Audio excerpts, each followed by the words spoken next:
America's News Now, and the rapid spread of COVID now has the Biden administration trying to ramp up some deportations of migrants crossing the border illegally, but that still has not stopped the thousands who've already entered. In fact, a new report shows at least 18% of migrant families and 20% of teens have tested positive for COVID. Joining us now, former Border Patrol Chief and former Acting Commissioner of Customs and Border Protection, as well as visiting fellow at FAIR, Mark Morgan. Mark, thanks for joining us. First, I want to get your reaction to this. 210,000 migrants arrested at the border in July. That's a 21-year high. What can we expect in the coming months? Because, again, we thought during the summer months, especially during these very hot summer months, it would slow down.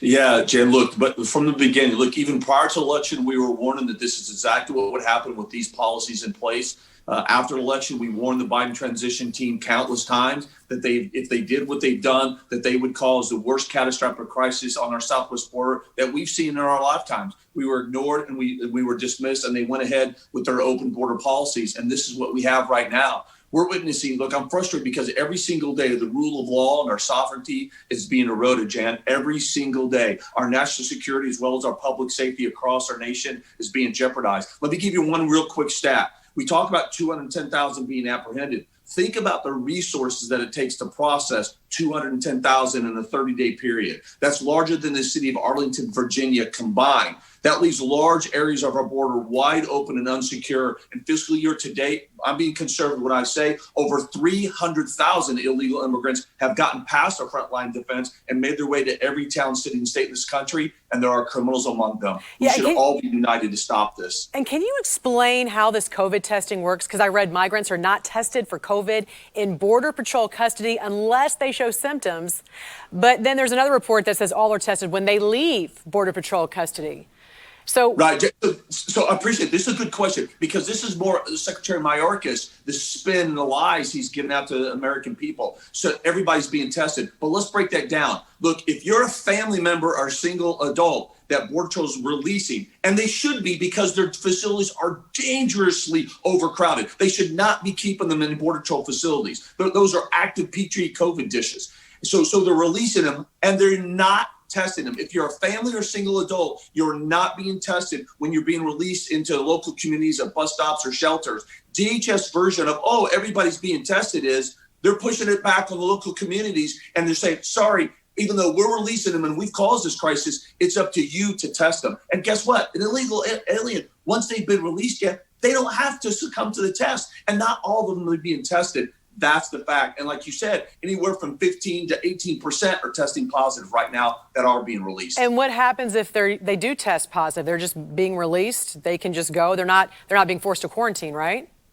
Look, they're being recommended. And you have cities like McAllen now that are setting up their own tent cities at taxpayers' expense. The mayor says, hey, look, I don't want to do this, but I have to because thousands of illegal aliens have been released into our city that are testing positive for COVID. So they're setting up their own quarantine site. But at the end of the day, an illegal alien that's released, they don't have to. They don't have to succumb to testing, nor do they have to succumb to being quarantined.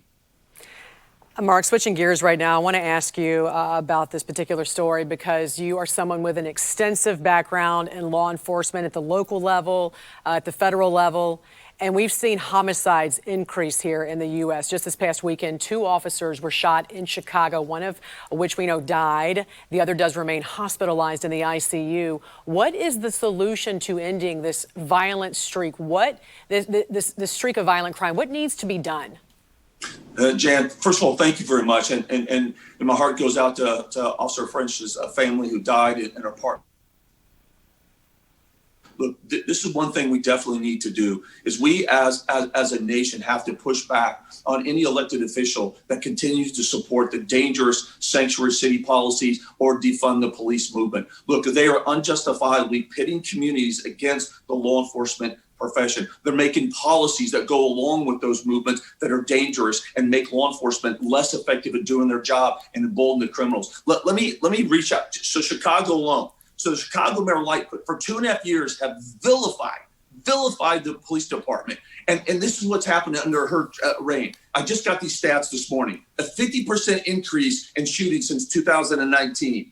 469 have been shot and killed this year alone. Over 2,200 shot and wounded. Every 2 hours, there's a shooting, and every 10 hours, someone is murdered in the city of Chicago. Yet recently, when she got out talking about the death of Officer French and her partner still clinging to life, she made it about politics and was still vilifying the police department. What she should have been saying is enough is enough. What she should have been doing is directly going out and reaching out to the criminals, saying that if you're in the city of Chicago and you commit a crime, we're coming after you, and we're going to prosecute you to the full extent of the law, especially those who are committing acts of violence with a gun. And she did the opposite. She still continues to talk about the vilification of law enforcement. It's disgusting, and she should be removed. All right, Mark Morgan, we certainly appreciate you joining us this morning and sharing your thoughts. Thank you. Thank you.